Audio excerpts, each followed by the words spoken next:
அனைவருக்கும் வணக்கம். ஒரு குட்டி கதை. ஒரு கவசம். அந்த கவசம் என்ன பண்ணுது அப்படின்னா, உரிமைகள் இழந்த மக்கள், உடைமைகள் இழந்த மக்கள், அதிகாரம்னா என்ன தெரியாத மக்களை அந்த கவசம் என்ன பண்ணுது, ஒருங்கிணைச்சு அதிகார பாதைக்கு கொண்டு வருது. இதை பார்த்து அதிகாரத்தில் இருக்கக்கூடிய என்ன பண்ணுறாங்க, அந்த கவசத்தை வீழ்த்தணும்னு நினைக்கிறாங்க. அப்போ அந்த கவசத்து மீது பல வன்மத்தையும் விமர்சனத்தையும் விதைக்கிறாங்க. அவங்க வீழ்த்த நினைச்சா சரிங்களா, ஆனால் இந்த கவசம் யாரை பாதுகாக்குதோ அவங்களும் இந்த கவசத்தை வீழ்த்துன்னு நினைக்கிறாங்க. இந்த கவசத்தை வீழ்த்துனா யாருக்கு நன்மை யாருக்கு தீமை அப்படின்னு தெரியாத மக்களாக தான் மக்கள் இன்னைக்கு இருக்கிறாங்க.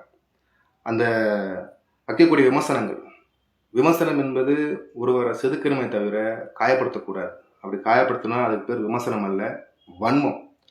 அப்படிதான் நிறைய பேர் சுற்றிட்டு இருக்காங்க. அவன் என்ன பண்ணுறான், டாக்டர் ஐயா கோடியே தேடி விட்டார். டாக்டர் ஐயா என்ன பண்ணிட்டாரு, அவர் ஒரு மாற்று சமூகம். டாக்டர் ஐயா 1995 கொடியங்குளம் பிரச்சனைக்கு பிறகு கலைஞரால் அனுப்பிவிட்ட நபர் அப்படின்னு என்ன பண்ணுறான், இங்கே விதைக்கிறான். அதிகாரத்தில் இருக்கக்கூடிய விதைக்கிறான், நீ கடைசி வரைக்கும் அடிமையாக இருக்குன்னு சொல்லி. உனக்கு எங்கே அறிவு போச்சு, நீயும் தீ குடிச்சிட்டு அலைகிற. டாக்டர் ஐயா 1989 சாத்தூரில் பள்ளப்பட்டி என்ற கிராமத்தில் கல்கோவரிக்கு எதிராக போராடிய மக்களுக்காக களம் கண்டவர் 1989. அதுக்கு பிறகு 1990 சாத்தூர் 18 பட்டியில் பிரச்சனை மக்களுக்காக களத்தில் போராடினவர் 1990. அதுக்கு பிறகு 1993 அதே சாத்தூரில் கலாச்சாரம் குடிச்சிட்டு 29 சாவு கிடந்தாங்க. அவங்கள பாதுகாத்து மறுவாழ்வு கொடுத்து டாக்டர் ஐயா. அதுக்கு பிறகு 1993 இந்த மக்களால் தேர்ந்தெடுக்கப்பட்ட ஒரே தலைவர் டாக்டர் ஐயா மட்டும்தான். அவருக்கு வரலாறு உண்டு. இன்னைக்கு எவ்வளோ தலைவர் வரலாம், ஆனால் இந்த மக்களால் தேர்ந்தெடுக்கப்பட்ட ஒரே தலைவர் டாக்டர் ஐயா தான். அதான் வரலாறு. இப்போ வரைக்கும் 1993 வேஸ்ட்டான்.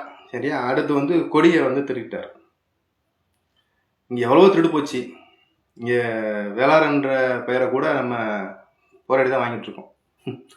ஆமாம், அப்படி தான் வாங்கியிருக்கோம். டாக்டரையோட அர்ப்பணித்தான். அது இல்லைனா இவங்க நடக்காது.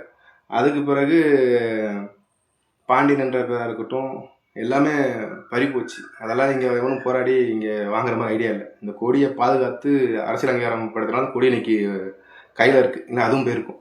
ஆமாம், கொடியை பாதுகாத்து அடுத்த தலைமுறை கொடுத்த பெருமை டாக்டர் ஐயா மட்டும் தான் சேரும். கொடியை திருட்டாரு. கொடியை திருடி ஆட்டை கொடுத்துட்டாரு. எங்கே கொடுத்துட்டாரு, கவனை கொடுத்துட்டாரு. கொடி ஆட்டடா இருக்குது. இன்னும் சின்ன சின்ன லாஜிக் இல்லாமல் ஏன்டா ஒரு வன்மத்தை இப்படி வச்சுட்டு இருக்கீங்க. அதுக்கப்புறம் டாக்டர் ஐயா மாற்று சமூகம். டாக்டர் ஐயா மாற்று சமூகம் சொல்லி நீதிமன்றத்தில் வழக்கு கொடுத்த ஒரு பெருசு 3 முறை நீதிமன்றத்தில் செருப்படி வாங்கிருச்சு. இனி அந்த பெருசு என்ன பண்ண முடியாது, நீதிமன்ற பக்கம் போக முடியாது, வச்சுக்கிட்டு இருக்கான். ஏன்னா டாக்டர் ஐயா ஊர் என்ன, லண்டனு, அமெரிக்கா, சிங்கப்பூர்லையா இருக்குது. இந்த இருக்கிற கோயம்புத்தூர் மச்சக்கொண்டப்பூர். நேரில் போய் இங்கே விசாரிக்க ஒருத்தனும் ஆன்மை இல்லை. எவனோ எடுத்து போட்ட வாந்தியை கொண்டு இங்கே எடுத்து பரப்பிட்டு இருக்கீங்களாடா. இந்த ஸ்டமக் ஒன்று சொல் புத்தி இருக்கணும், இல்லை சுய புத்தி இருக்கணும். 2 லட்சம் செத்துடணும், அவ்வளோதான். அவன் வாந்தி எடுத்து போட்டான், அதை கொண்டு என்னடா இது. களத்தில் விசாரித்து உண்மையான குடும்பம்னா அது டாக்டர் ஐயான்னு சொல்ல ஒரே ஆண்மகன் அண்ணன் மறந்த செல்வா பாண்டியன் மட்டும்தான். அவர் தான் களத்தை விசாரிச்சார். வேற எவனும் களத்தை விசாரிக்க ஆண்மல்ல போல. சரியா. 3ஐயும் வச்சுக்கிட்டு இருக்கான். சரி, டாக்டரையை பிறப்பு மேலே ஆராய்ச்சி பண்ண முடியும், டாக்டரை செஞ்ச போடத்து மேலே வேணா அது பேச வேண்டியது என்னடா. இந்த மனுஷன் இவ்வளோ போட பண்ணியிருக்காரு, அவருக்கு எடுத்து ஒருத்தனா பண்ணியிருப்பானா. தனி ஒரு மனிதனாக போராடி சுந்தரலிங்கம் போக்குவரத்து கழகம் உருவாக்குனது உண்மையான ஆர்மி. அதே ஆண்மை இவனுக்கா இருக்கா? நான் தான் ஒரிஜினல் பலன் கூடியவனுக்கு இங்கே யாருக்காது திராணி இருக்கா, திறமை இருக்கா? எதுக்கு விமர்சனம் பண்ணுற சொல்லு. என் கொடியங்குளத்தை காப்பாற்றுக்க விமர்சனம் பண்ணுறியா, இல்லை மாஞ்சோலை மக்களுக்காக போன விமர்சனம் பண்ணுறியா, சுந்தரலிங்க பொதுக்காக பண்ணுறியா, இல்லை அரசுலாக பண்ணுறியா, மணிமண்டதுக்காக பண்ணுறியா, இல்லை ஐயா இம்மாவளி சேரன் பேரில் மாவட்டத்தை அதிக வச்சு போடணும் அதுக்காக போராடுறியா, இல்லை கண்டதையும் கோயிலில் உனக்காக நீதியை பெற்று கொடுத்தாரு அதுக்காக போராடுறியா, இல்லை எதிர்க்கு இடஒதுக்கீடுக்காக அதுக்காக போராடுறியா, எதுக்கு போராடுற? இதில் முக்கியமாக போராடக்கூடியவனா அந்த அரசு வேலை பார்க்கக்கூடியது தான். ஒரே நாளில் 16 நபரை அரசு வேலைக்கு அனுப்பினது டாக்டர் ஐயா வருவது தான். ஆமாம், இன்னைக்கு அவன் தான் விமர்சனம் பண்ணுறான். எதுக்கு விமர்சனம் பண்ணுற சொல், எதுக்கு விமர்சனம் பண்ணுற? இல்லை இவ்வளோ மோசமாக இருப்பீங்க. அதிகாரம் நமக்கு எவனும் கொடுக்க மாட்டான்டா, நம்ம தான் கையால் கைப்பற்றணும். மனுஷன் 1993 சொந்தம் மருத்துவமனை கட்டின வர்றா. அன்னைக்கு 1993 மருத்துவமனை கட்டினார்.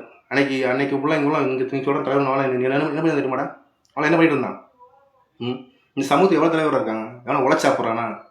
அவர் ஒரு மருத்துவர், 30 பேருக்கு வேலை கொடுக்காரு. அவர் உழைச்சி சாப்பிட்றாரு. இங்கே யாரும் உழைச்சி சாப்பிட்றா? வந்தவனும் தலைவன், போனவனும் தலைவன், எல்லாம் தலைன்னு போயிட்டு இருந்தால் கடைசியில் என்னதான் பண்ண போகிற? எத்தனை இது பண்ண போகிற? நீ யாரும் இது பண்ண போகிற? என்ன செய்ய காத்திருக்கீங்க? சமூகம் எதை நோக்கி போய்கிட்டு இருக்கு? எலெக்ஷன் வந்துட்டா வந்துடுவாங்க விமர்சனம் பண்ணுறதுக்கு. சம்மந்தமில்லாத விமர்சனம். சமூகம் எதை நோக்கி தான் போய்கிட்டு இருக்கு? நம்ம என்ன பண்ண போகிறோம்? ஒவ்வொரு சமூகங்களும் எவ்வளோ முன்னேற்றத்தை நோக்கி போயிட்டு இருக்கு. அதிகாரத்தை தக்க வச்சுக்கிட்டு அது ருசியை கண்டுக்கிட்டு எதுக்காக விமர்சனம் பண்ணுற? சொல். விமர்சனம் என்ன செய்ய போகிற? மற்றவங்க கூட கம்முன்னு இருக்கானப்பா, இங்கே இருக்கக்கூடிய இந்த விமர்சனம் விட்டுருந்தான். என்ன செய்ய காத்திருக்கீங்க சொல்லுங்கள். அதான் செய்யும். சரி சார், டாக்டரையா விட்டுருமாப்பா. சமூகத்தில் யாரை தலைவராக சொல்லி அதிக்கிறோம்? டாக்டரையா செய்த போராட்டத்துலையும் வரலாற்றுலையும் 1% யாராவது பண்ணியிருந்தான்னு சொன்னீங்கன்னா அவங்க கண்டிப்பாக வந்துருந்தோம்ப்பா. கண்டிப்பாக வந்துருந்தோம். சொல்லுங்கள். அதனால் மீண்டும் சொல்கிறேன், அதிகாரத்தை நோக்கி நகருவோம். இங்கே பட்டியல் வெளியேற்றம் எப்படி சொல்லன்னு தெரில. பட்டியலத்துக்கு போராடலன்னு சொல்கிறீங்க. என்ன போராடல? நீ என்ன போராடணும் பட்டியலத்துக்கு சொல்லுங்கள். எல்லா போராட்டமும் பண்ணியாச்சு. ஆர்ப்பாட்டமும் பண்ணியாச்சு, உண்ணாவிரதம் பண்ணியாச்சு, மாநாடு நடத்தியாச்சு. என்ன பண்ணியாச்சு? 10,000 கிராமத்துக்கு உண்ணாவிரத போராட்டம் அனுமதி கொடுக்காம பண்ணதுனால ஒரு 7,000 பேர் வழக்கு வாங்கியிருக்கும் பொது வச்சுக்காரங்க. முகநூல் வந்துக்கிட்டு வந்தவங்களாம் அப்படி இப்படின்னு பேசிட்டு கடத்துறீங்க. அதுக்காக தான் தெரியும். 7,000 பேர் வழக்கு, 7,200 பேர் வழக்கு. படித்த பசங்க வாழ்க்கை என்ன ஆகுது? என்ன போராட்டம் பண்ணணும்னு சொல்கிறீங்க? எல்லாம் பண்ணியாச்சு, என்ன பண்ண சொல்கிறீங்க? அவன் தான் ஓட்டுக்காக தான் சொல்கிறான். ஆகி போச்சு. அவன் தான் ஓட்டுக்காக பேசுகிறான்.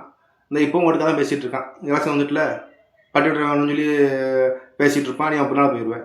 ஏன்டா மற்ற சமூகங்காரன் கூட 8,000 வாங்கிட்டு ஓட்டு போடுறான்டா. ஒரு ஓட்டுக்கு 8,000 போடுறான். ஒன்று எப்படி பார்க்க தெரியுமா? உன் பெருமையை பேசினா போதும்னு பார்க்கான். மற்ற சமூகம் கூட 8,000 10,000 ஓட்டு வாங்கிட்டு இருக்கான். ஒன்று எப்படி பார்க்க தெரியுமா? ஒன்று இன்னையும் இவன் பெருமையை பேசினா போதும், இவனை சும்மா அப்படி சொன்னால் போதும், இப்படி சொன்னால் போதும்னு நினைக்கான். இவனை எப்படி வச்சுக்காம பாரு. அதிகாரம் கைப்பற்றி டாக்டரையா பாராளுமன்றமோ சட்டமன்றமோ சென்றால் மட்டும்தான் பட்டியல் வெளியேற்றம் சாத்தியம். அதில் மாற்றுக்கத்தே கிடையாது. இல்லைன்னா வா, நீ ரோட்டில் போராடுகிறத நீ போராட கண்டுக்க மாட்டான். நாங்கள் போராட தான் கண்டுக்கிறோம். திமுக எங்களுக்கு தான் ஆகாது. அது எங்களுக்கு தனிப்பட்ட பிரச்சனை இல்லை. சமூக புறக்கணிக்க ஆகாது. அவன் என்ன பண்ணுவோம்? எப்படா போராட பண்ணுவோம், தூக்கி வழக்க போகணும்னு வச்சுட்டு இருக்கான். நாங்கள் நீ ரோட்டுக்கு போராட ஒன்றும் இல்லை, எல்லாம் பண்ணிட்டோம். நீ பண்ணி நாங்கள் வழக்குகளை வாங்கி சீரழிய விரும்பலை. நாங்கள் ஒரே மனுஷன். ஆட்சியிலும் பங்கு, அதிகாரத்திலும் பங்கு. டாக்டரையா உள்ளே போகிறாரு, அதுக்கான வேலையை பார்ப்பார் அப்படின்னு நாங்கள் நம்பிட்டு இருக்கோம். நீ சும்மா போட்டு அவன் அறிவிச்சிருக்கான், பட்டியலத்துக்கு இவன் அறிவிச்சிருக்கான்னு சொல்லி போயிட்டு இலவச ஓட்டை போட்டுட்டு கடைசியில் தேர்வு நில்லு அது போய் நினைக்கேன். அதனால் கொஞ்சம் சொல்புத்தியோடையும் சுயபுத்தியோடையும் இருந்து வருகின்ற தேர்தலை கையாண்டு நமக்கான உரிமையை பெற்று நமக்கு தேவையான பூச்சி செஞ்சுக்கிடுவோம். நன்றி, வணக்கம்.